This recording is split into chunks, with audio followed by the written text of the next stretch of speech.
So hi guys, good afternoon. So si Sir Mark Macmahon, isang kasa ang probinsyano si Captain Chris Pabia, half Visayan, taga Siargao, at the same time dating PBB also. So napakabait niya.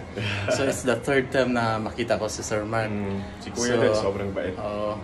So yun, napakabait ni Sir Mark. So galing pa siya ng Scotland kasi dumalaw siya sa parents niya. Then ngayon, nandito siya na ngayon sa Manila. Yun nga, nakita ko siya dati sa Ang Probinsyano.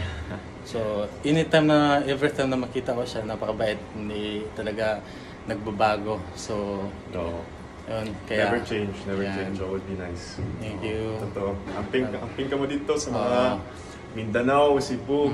Sir, pa-shoutout ko sa akong teacher, si Ma'am Bibi Amador Macasa. Ma'am Bibi Mother Akasa. Ayan, si Ma'am Myra Pidor.